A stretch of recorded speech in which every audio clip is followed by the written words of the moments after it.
네, 안녕하세요. 녹색의 꿈의 문지연입니다. 우리나라 토종견 하면 생각나는 게 있죠. 바로 진돗개, 삽살개, 풍산개 이 정도가 있습니다. 근데 동경이라는 품종 아는 분들 많지 않으실 겁니다. 동경이도 우리나라 고유의 토종견이라고 합니다. 동경이는 신라 고분에서 발견된 토호에서 기원을 찾을 수 있을 만큼 그 역사가 오래된 우리나라 전통견이었습니다. 하지만 사람들과 이렇게 오랜 세월 살아온 동경이는 수십 년 동안 사람들의 기억에서 잊혀진 채 전설 속에만 존재하는 동물이 됐었는데요. 네, 이런 동물이 또 하나 있습니다. 바로 속담에 자주 등장하는 동물, 바로 여우인데요.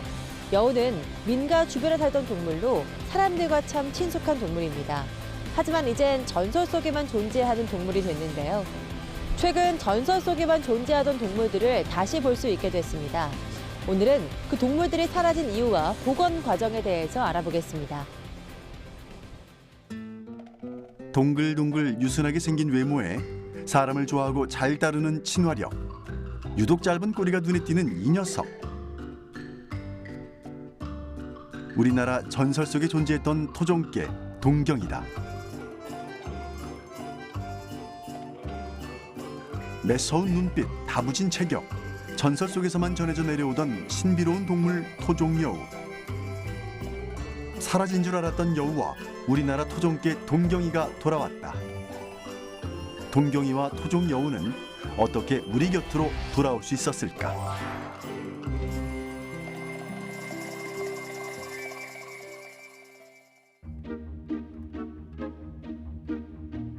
경상북도 경주의 한 마을.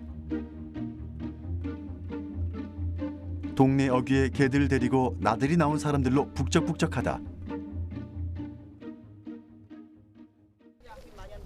모색은 다르지만 모두 같은 종이라는 개들. 주인을 잘 따르고 의젓한 모습이 인상적이다. 사람도 개들도 여유로운 시간을 보내고 있는데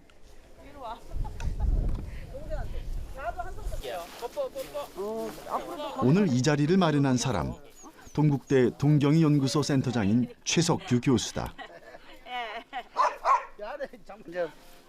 함께 온 개들조차 그에게 온몸으로 반가움을 표시하는데 대체 오늘 이곳에선 무슨 일이 벌어지는 걸까? 보통 우리 그 경주개 동경이는 매달 둘째 주 화요일 날 동경이를 사육하고 있는 사람들이 동경이와 같이 함께 모여서 동경에 관한 건강 진단도 하고 그리고 또 훈련도 하고 합니다. 훈련 자체는 기본 목적 훈련 같은 훈련하고 또 그 동경이 스포츠단 같은 경우에서는 어질리티라든가 또는 그런 특수한 기본 훈련도 하고 그랬습니다. 오랜만에 야외로 나와서 신이 난 녀석들. 모두 동경이다 보니 생김새는 거의 유사하지만 각양각색 개성 있는 모색을 자랑한다. 그런데 그 와중에서도 단연 눈에 띄는 것이 있다.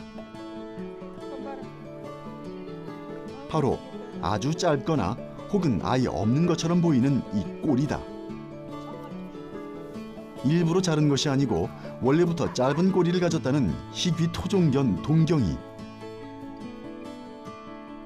알고 보면 우리나라에서 가장 오래된 토종견이라는데 그렇다면 동경이는 언제부터 이 땅에서 나고 자라게 된 걸까?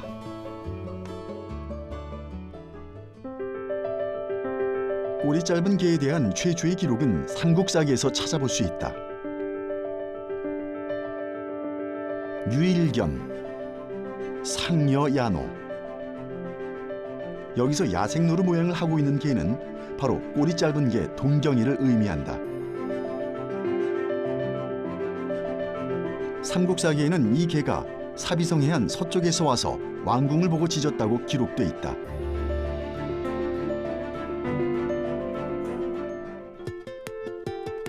(1920년대) 경주 문화재 발굴 현장에서는 다양한 유물들이 출토됐다. 그 중에서도 사람이나 동물 모양을 본떠 흙으로 만든 인형인 토우는 당시의 생활상을 짐작할 수 있는 귀중한 자료였다.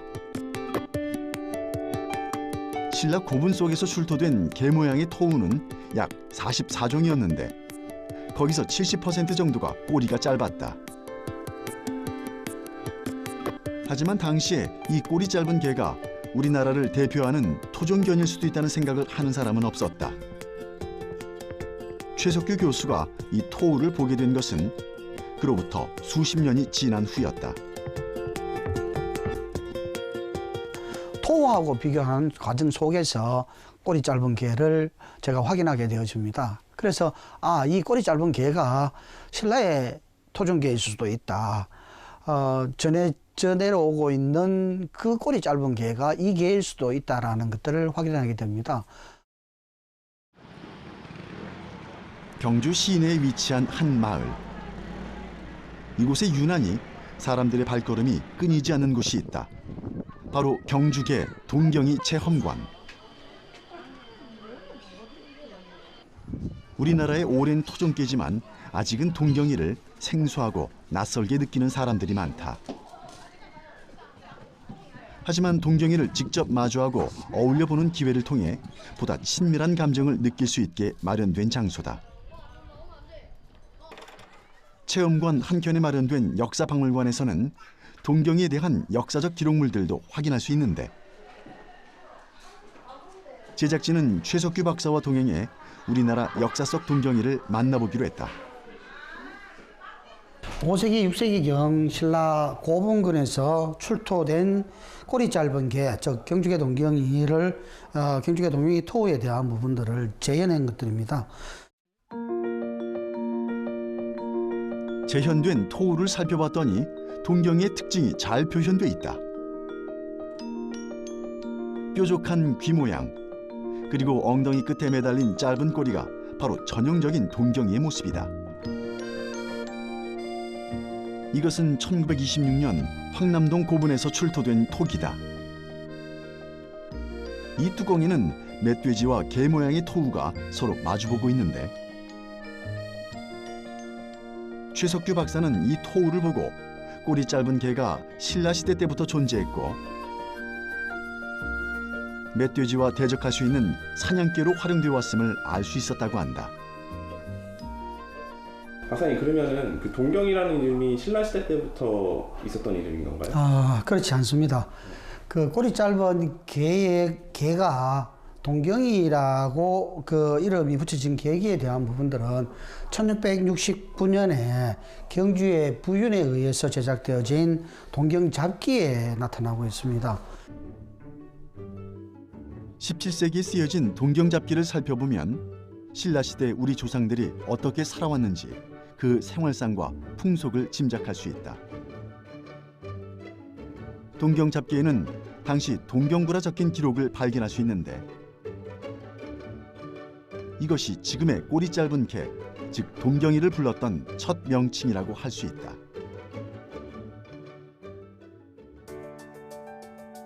그 밖에도 19세기 이규경이 서술한 오주연 문장전산고에서도 동경이의 명칭과 생김새를 확인할 수 있고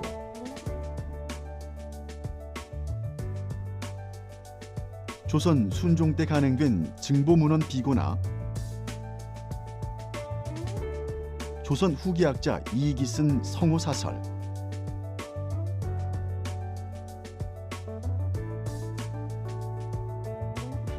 그리고 조선 말기에 쓰여진 이마필기에서도 토종계 동경부에 대한 기록을 꾸준히 찾아볼 수 있다. 동경은 신라의 수도 경주의 옛 이름이다. 신라시대 유적과 경주 지역에서 특히 많이 발견된 꼬리 짧은 개를 동경부라 부르게 된 것은 신라의 옛 수도 이름에서 개 이름을 따왔다는 것이 학계의 정설이다. 지금도 경주에 가면 시내 곳곳에서 동경이 형상의 조각상과 마주할 수 있는데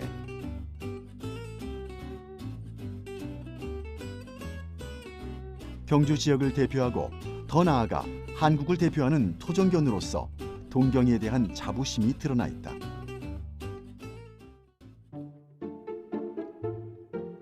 천년이 넘는 세월 동안 우리 민족과 함께했던 토종견 동경이. 하지만 1930년대 울산 학성관 종로 앞에서 이 한 장의 사진을 남기고 역사 속에서 자취를 감춰버렸다.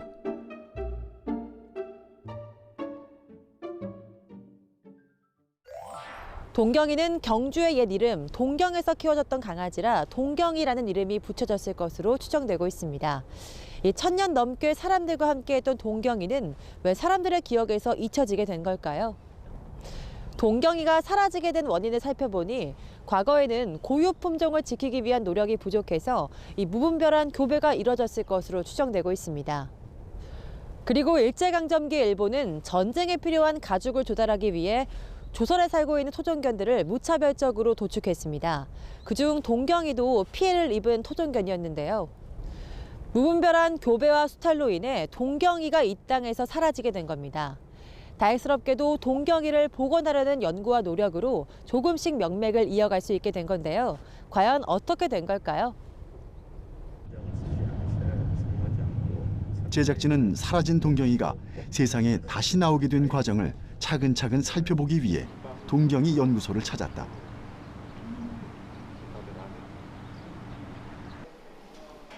그리고 그곳에서 동경이 복원과 혈통 고정 프로젝트를 진행 중인 최석규 교수를 다시 만날 수 있었는데, 그는 원래 환경공학 박사였지만 동경이 연구를 위해서는 축산 분야 지식이 필요하다고 생각해 늦깎이 공부를 다시 시작했다고 한다. 결국 그런 노력에 힘입어 2012년 동경이는 견공이 가질 수 있는 최고의 영예라는 천연기념물로 지정됐다. 그는 어떻게 동경이의 가치를 알아볼 수 있었을까? 경주 주변에서 꼬리 짧은 개를 키우고 있는 가정들이 꽤 있었습니다. 그 과정들을 조사를 하니까 2008년에는 경주 지역에 꼬리 짧은 개를 키우고 꼬리 짧아 있는 개의 개체수 자체가 약 한 70여 마리 정도 되어졌습니다. 그래서 그 70여 마리를 경주시와 함께 모두 수거를 하게 되고요. 수거를 해서 그 개에 대한 엑스레이를 촬영을 하고, 그리고 유전인자에 대한 조사를 하고, 그리고 문헌에 나타났던 외형에 대한 부분들을 확인을 하고, 그 개체들 중에서 경주개 동경이의 외형적인 특성을 갖고 있는 개들을 선발을 하고, 그 개를 중심으로 혈통 고정화 사업들을 하게 되어집니다. 최소 유전거리와 표준 유전거리 비교해서 동경이는 진돗개와 가장 가깝고, 다음으로 삽살개, 풍산개 순으로 유전적 거리가 가까운 것으로 나타났다.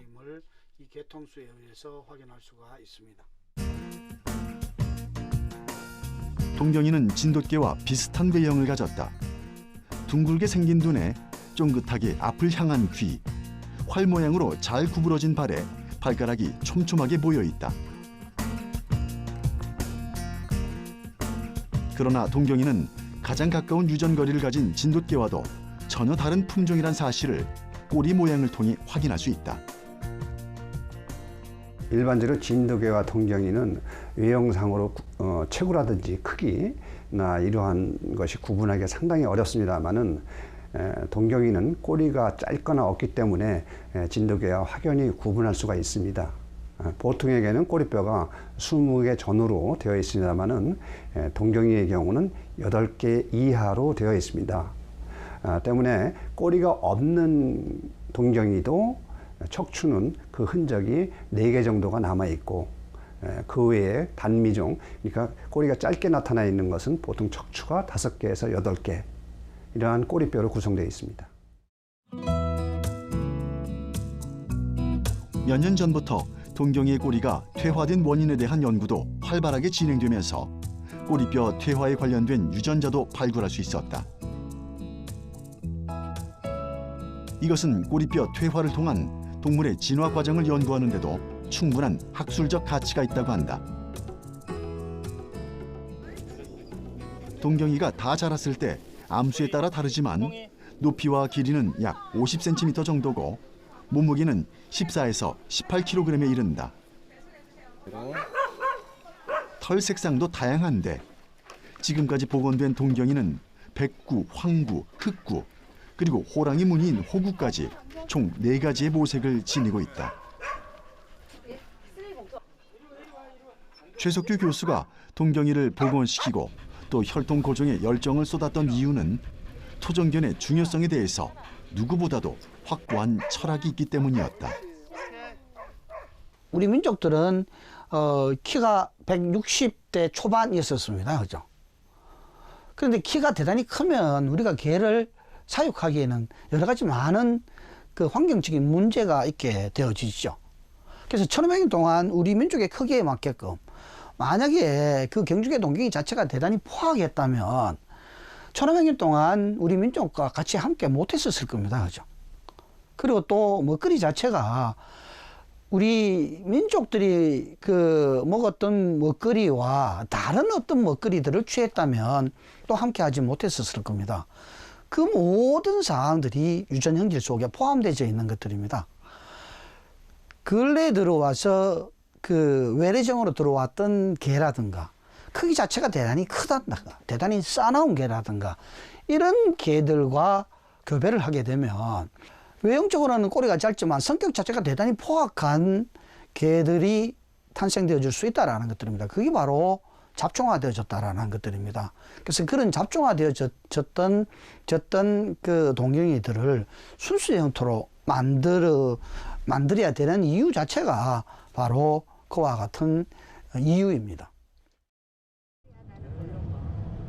동경이를 복원하기 위해 가장 중요한 것은 순수 혈통을 지닌 유전자를 찾는 일이었다.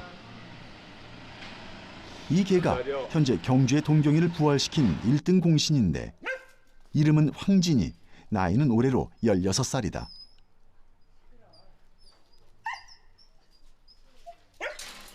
나이가 들어 몸은 늙고 쇠약해졌지만 여전히 영특하고 애교가 많아 주인의 사랑을 듬뿍 받고 있다.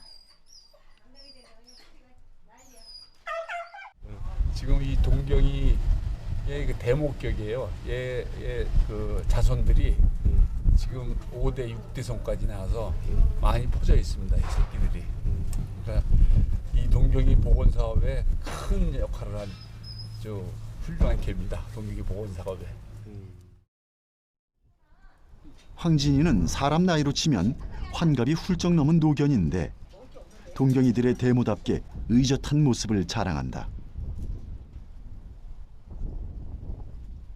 뭐 원래 동경이인지 알고 키우시게 된 거예요? 아니면 어떠신 거예요? 아니죠. 오늘 보니까 개가 꼬랑지가 없어서 무슨 개가 꼬랑지가 없을까 해서는 인위적으로 자른 건 줄 알았더니 이게 댕견이라고 얘기를 하더라고요. 옛날부터 내려오던 개. 그래서 이제 인터넷을 뒤져보고 찾아봤더니 이게 이제 뭐 신라 시대 때부터 있던 개고 댕견이라고 이제 이름을 붙여서 사람들이 알고 있더라고요.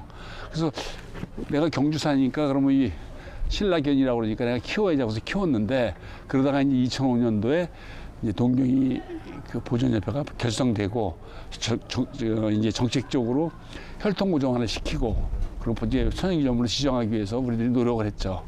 그래서 지금은 천연기념물 540% 되어 있습니다. 일단 동경이를 반려견으로 들이고 나면 외로울 사이가 없다고 한다. 주인에 대한 무한한 애정을 끊임없이 표현하기 때문이다. 얘가 황진이 6대 손이에요. 그러니 얘는 따지고 보면 얘는 7대 손이고 이제.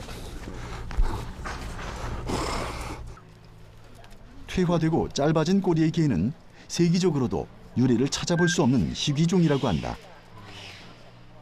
귀여운 생김새, 사람에게 친밀한 성격, 영특한 두뇌와 뛰어난 사냥 능력을 가진 동경이가 세상에 더 많이 알려지게 된다면 세계적인 명견으로도 거듭날 가능성은 충분하다.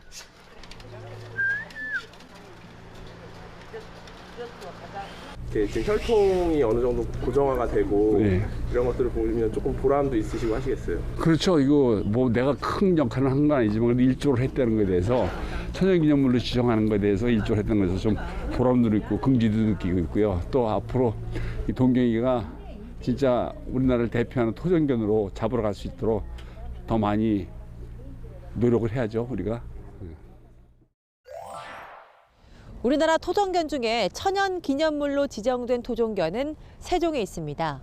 바로 진도의 진돗개, 또 경산의 삽살개, 경주의 동경인데요. 다른 종들은 일찍부터 인정을 받아서 그 명맥을 이어가고 있지만 동경이는 아직 개체수가 부족합니다. 진도의 진돗개는 약 10,000여 마리가 천연기념물로 지정돼서 보호받고 있고요. 또 경산의 삽살개는 삽살개 보호센터에서 약 500마리가 보호받고 있습니다. 반면에 경주개 동경이는 최근에 지정돼서 약 300~400마리가 경주개 보존센터에서 법적 보호를 받고 있는데요. 앞으로 동경이가 우리 땅에서 많아질 수 있도록 관심과 노력이 필요해 보입니다. 이렇게 동경이처럼 전설의 동물로 남을 뻔한 또 다른 동물이 있습니다. 바로 토종여우인데요. 이 토종여우의 흔적을 찾아 소백산으로 가보겠습니다.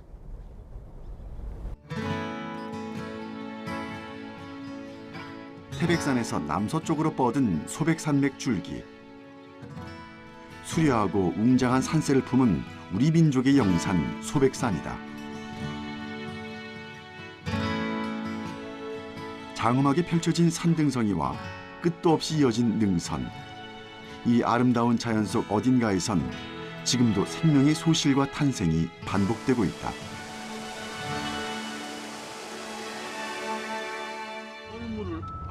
오래전부터 명맥이 끊긴 줄 알았던 토종여우의 흔적은 이 소백산 근처에서 자주 발견된다고 한다.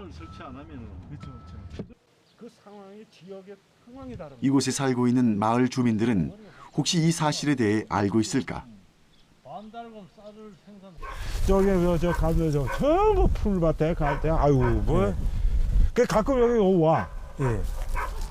여우가 와요. 와. 아, 보셨어요? 그 이제 처음에는 뭔지 몰랐지. 고라니도 아니고 너구리도 아니고 이게 이게 너구리도 많이 다니거든. 예. 그 저기 그 여우 거 갔더니 여기 와요 그러더라고. 그 GPS가 있으니까. 예. 그래서 개를 못 풀어놓잖아. 아, 싸워요? 싸우는 게 아니라 여우가 지지. 아, 몇 년 전부터 마을 주변에서 자주 목격된다는 여우의 모습. 처음엔 서로가 낯설었지만 이제 많이 익숙해졌다. 뭐 불편한 게 뭐 있나? 동물이 있으면 좋지. 그래요? 아니 동물이 다 있어야 사람이 살자. 예. 곤충도 못 살고 벌레도 못 살면 사람도 못 살아. 아, 그래요. 우리는 여우의 흔적을 찾아 소백산으로 향했다. 국립공원관리공단의 종보건기술원에서는 토종여우 복원 사업을 진행하고 있는데 주기적으로 여우의 생태를 모니터링하고 추적하는 중이다. 여우 지금 신호 잘 잡히나? 네, 지금 300m 전방에 그 소나무 숲 있는 데서 위치하고 있는 것 같습니다. 아, 지금 여기에 여우가 어디 있는지가 나와요? 이 여우가 이 안테나를 가지고 여우가 위치한 곳에 이렇게 갖다 대면 수신음이 더 커지고요. 여우가 위치하지 않은 곳에 갖다 대면 수신음이 더 작아져서 여우가 어디에 위치하고 있는지 저희가 확인할 수 있습니다. 아, 그러네요. 여우가 보내는 발신기의 신호를 따라 여우를 추적하기로 했다. 여우가 보내는 신호는 예상외로 사람의 접근이 용이한 민가 주변의 산이었다.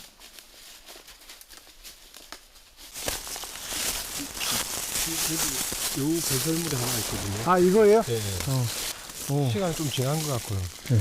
그러니까 이놈이 이게 근처에 한 일주일 정도 머물렀던 자리입니다. 아, 아까 좀 이렇게 추적이 좀 되더니 그거랑 관계가 있나요? 네. 이 일대에 사는 49번이라는 개체가 예. 지금 똥을 싼 것 같거든요. 아, 여우는 주로 소형 설치류를 먹이로 삼는데 이를 따라 민가 주변에 자리를 잡고 서식하는 걸로 보인다. 배설물의 상태를 보니 이 주변에서 꽤 오랜 시간 머물렀던 것 같다. 1970년대까지 우리 주변에서 흔히 볼 수 있었던 여우는 서식 환경이 변하면서 먹잇감이 줄자 점점 그 자취를 감췄다. 국내에서 멸종된 것으로 알려졌던 토종여우의 복원은 지난 2004년 강원도 양구에서 여우의 사체가 발견되면서 연구가 시작됐고 2012년 다시 그 모습을 볼 수 있게 됐다. 이후 매년 복원에 성공한 여우를 소백산에 방사하고 있다. 여우가 이제 60년도에서 70년대까지는 저희가 뭐 아주 흔하게 전국적으로 분포했다고 그렇게 알려져 있지 않습니까? 근데 이제 2004년도에 양구에서 여우 사체가 하나가 발견이 됐었어요. 그래서 이제 극소수가 우리나라에 좀 살아 있겠구나 이제 그렇게 판단을 했고. 여기가 방사장 훈련장인가요? 예, 여기 자연적응 훈련장입니다. 네. 자연적응 훈련장. 네. 교미에 성공한 여우는 야생 적응 훈련을 거쳐 자연으로 돌아간다. 여기 동선이 어떻게 돼요? 여기까지 올라가셔야 돼요. 그냥 저기 지금 여기 올라서 관찰할 수가 있잖아요. 예. 이곳은 여우들이 돌아가게 될 소백산과 가장 유사한 환경으로 만들어 놓은 자연 적응 훈련장. 여우들의 먹이 훈련이나 야생 훈련과 교미 전 개체를 선별하는 작업도 이곳에서 이루어진다.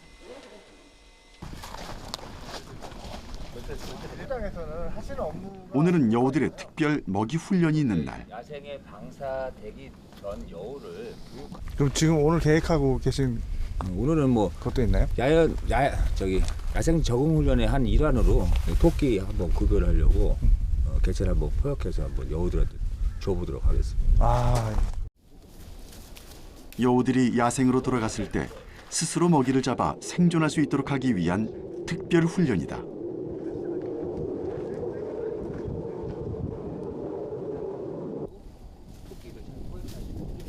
여우의 먹잇감이 될 산토끼.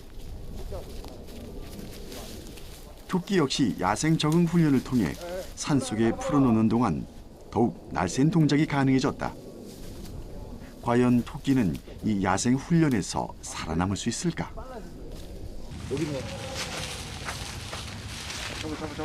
산속을 종횡무진하며 연구원들의 애를 태웠던 토끼는 결국 포획됐다. 그냥 익숙해졌다.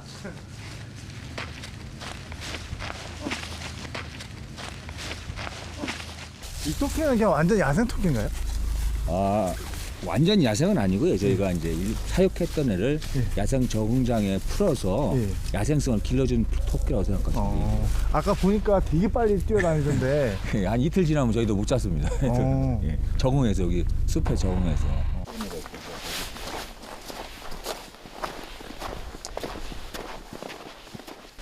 여기 지금 여우가 있는 건가요? 네, 여기 여우 있습니다.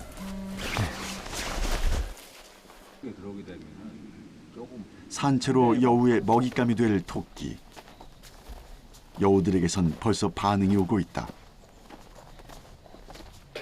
저기 여우가 있는데 지금 토끼 보고 그러는 건가요? 예. 지금 애들 이제 먹이 훈련 중이기 때문에 먹이에 급격하게 반응한다고 생각하시면 될 것 같아요. 지금 기다리고 있는 거죠? 지금 저 밑에 한 마리 기다려.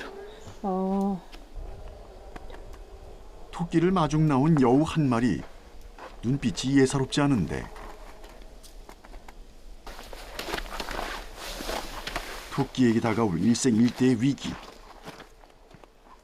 잔뜩 겁을 먹은 토끼가 몸을 납작 엎드린 채 자신에게 있을 위험을 온몸으로 감지하고 있다. 왔어요. 왔다. 눈앞에 놓인 먹잇감에 서서히 접근하며 탐색전을 벌이는 여우들.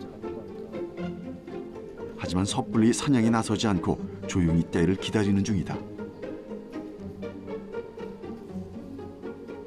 솔직히 배고파가지고 토끼 딱 맞으면 바로 딱 사냥할 줄 알았는데 안 하네요. 그렇게 안 했어요. 조금 그 먹이에 대한 반응 정도를 보고선 이제 접근해서 이제 그 포획을 하죠.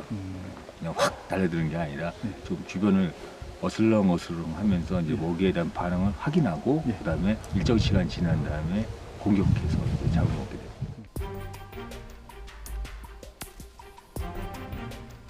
여우는 때가 오면 지체 없이 공격에 들어간다. 쏜살같이 달려가 순식간에 토끼 목덜미를 무는데 눈 깜짝할 사이 사냥이 끝났다.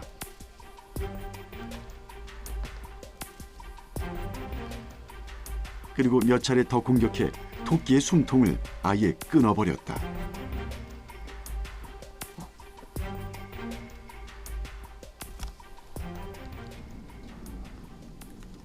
멀리서 지켜보는 이들의 시선을 의식했는지 여우는 먹잇감을 들고 사람들의 시야에서 완전히 사라졌다.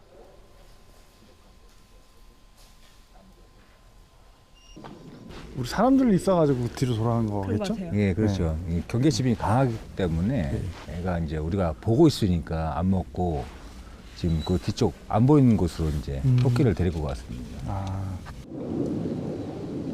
여우의 자연 적응 훈련 기간은 최소 3개월. 이를 통해 야생성을 기른다. 또 자연에 잘 적응할 수 있도록 환경 친숙 훈련도 3개월 이상 하고 있다.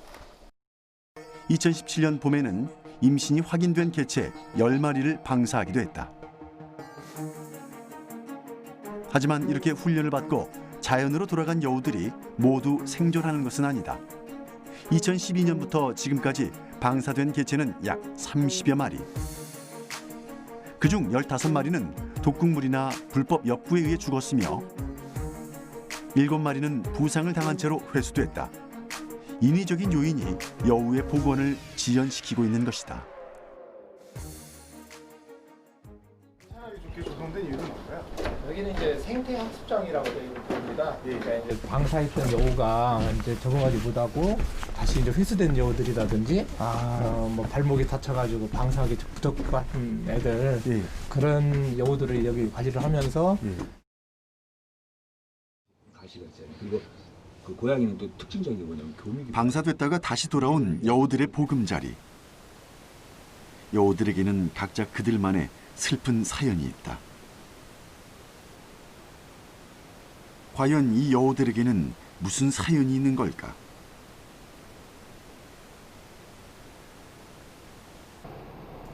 그중 눈에 띄는 한 녀석이 있었는데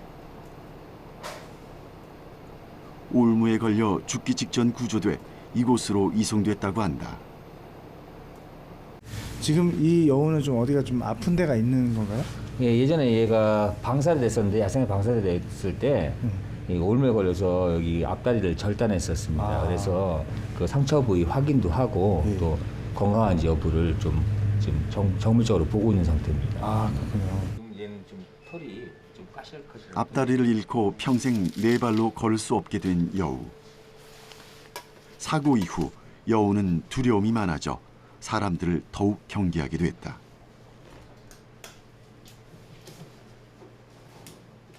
그 2012년부터 이제 작년 2016년도까지 그 총 8차에 거쳐서 이제 32마리를 방사했습니다. 그 중에서 이제 22마리가 이제 인위적 요소에 의해서 이제 거의 이제 폐사됐다든지 이제 부상을 입었는데 이제 적응 훈련을 잘 했음에도 불구하고 이제 나가서는 이제 다른 요인으로 인해서 이제 그 사망을 하게 된 거죠. 여우들이 야생에서 살아남지 못하는 이유 중 70%가 인위적인 요인에 의해 발생한다. 자연 환경이 아니라 인간이 놓은 올무나 창해 같은 덫이 여우를 죽음으로 몰고 가는 것이다. 반갑습니다. 저희 소백산 3월달에 다시 이를 막기 위해 노력하는 이들도 분명 존재한다. 서식지 안정화를 하려고 이 자리에 모였습니다. 겨울철이다 보니까 아무래도 창이나 올무 같은 것이 발견하기가 어려울 수도 있습니다. 그러니까 다들 건강 조심하시고요. 미끄러지지 않게. 방사를 앞두고 위험 요소를 제거하기 위해 소백산 관리사무소 사람들과 보건팀이 합동으로 올무 수거 작업을 벌이기로 했다. 민가 주변에 가까이 서식하는 여우의 특성 때문에 생존 위험도 더 큰 상황. 과수원이나 밭 주변에 자리한 얕은 산속에서도 쉽게 올무가 발견되고 있다. 이건가요? 찾으신 건가요? 예, 지금 이게 설치된 올무입니다. 여기 올무 이제 떼들이 보이네요. 예. 근데 지금 이 올무의 작동 기작은 보시는 것처럼 동물들이 다니는 길목에 이런 걸 설치해서 동물들이 지나가면서 이렇게 발을 걸리게 하는 겁니다. 일단 한 번 걸리면 벗어나려 할수록 더욱 단단하게 조이는 올무. 주로 멧돼지의 피해를 막기 위해 설치해 놓은 것이다. 올무에 걸리지 않는 게 최선이지만 자칫 방심하는 사이 올무에 걸린다면 옴짝달싹할 수 없는 상황에 놓이고 만다. 이를 방지하기 위해 발견 즉시 제거하고 그 주변에는 여우의 서식처임을 알리는 현수막을 설치해 주민들에게 알리고 있다.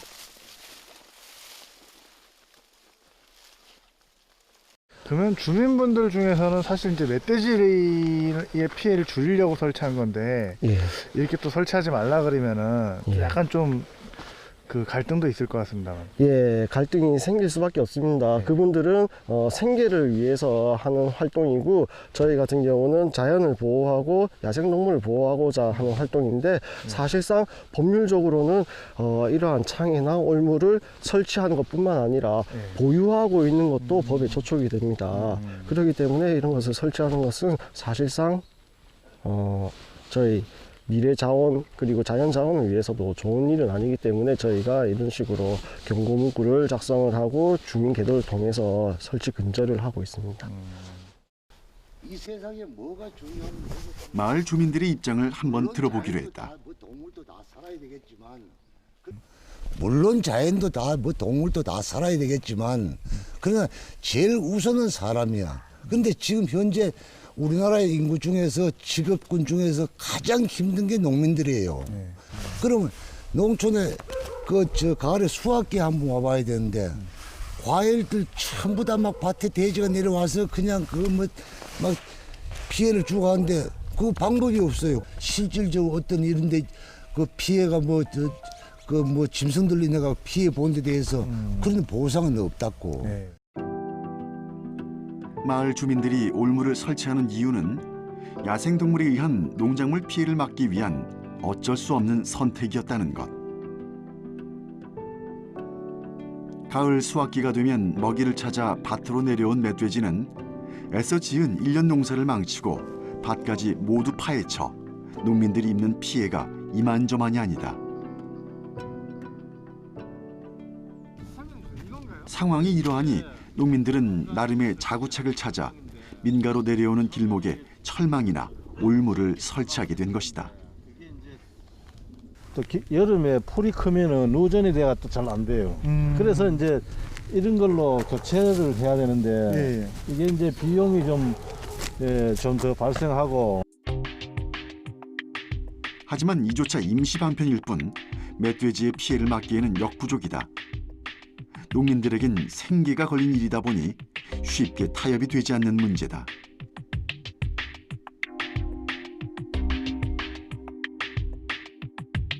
(1960년대부터) 국내에서 자취를 감췄던 여우의 명맥을 잇기 위해 노력하는 이들과 생계를 위협하는 여우 복원이 마냥 달갑지만은 않은 이들. 이들의 팽팽한 입장 대립은 쉽게 풀리지 않는 숙제로 남아있다. 어느 한쪽의 무조건적인 이해와 희생을 강요하기보단 함께 살아갈 수 있는 방안 마련이 시급해 보인다. 여우 복원 사업을 하면서 여우 이제 한 종만 사라졌던 과거에 흔했던 종을 복원하는 게 아니라 생태계를 건강하게 하는, 즉 사람과의 밀접한 관계도 있고 농작물을 훼손하는 고란이라든지 쥐 이런 또 동물들을 또 구제하는 역할을 하게 됩니다. 그래서 궁극적으로는 우리 한반도의 생태계가 더 풍요롭고 건강하게 되는 그런 지름길이라고 저희들은 판단합니다. 과거엔 여우가 구미호로 비유될 만큼 두려운 존재였는데요. 하지만 다 커도 60-70cm 정도밖에 되지 않아서 인간을 위협할 수 없는 존재입니다. 주 서식지도 민가에서 멀지 않은 곳 양지 바른 곳을 좋아했는데요. 과거 1960년대 쥐잡기 운동이 활발했던 때 쥐와 함께 여우도 사라지고 말았습니다. 지난 2012년부터 멸종위기종 1급인 토종여우를 복원하기 위한 사업을 진행하고 있습니다. 과거 한국에 살았던 여우와 가장 가까운 붉은 여우를 들여와 연구하고 복원하기 위한 작업을 이어가고 있습니다. 토종 여우를 복원하는 일은 자연 생태계를 회복시키고 건강하게 만든다는 더 넓은 의미로 볼 때 더 큰 의의가 있는 것 같습니다. 오늘 제가 준비한 이야기는 여기까지입니다. 다음 시간에 돌아오겠습니다.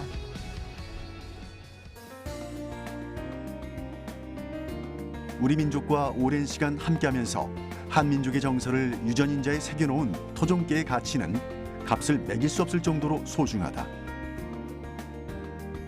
토종 여우 역시 마찬가지다. 이들이 전설 속의 동물이 아닌 친숙한 동물로 우리 곁에 오래 머물 수 있으려면 인간과 동물이 공존할 수 있는 배려와 현실적인 대안이 필요해 보인다.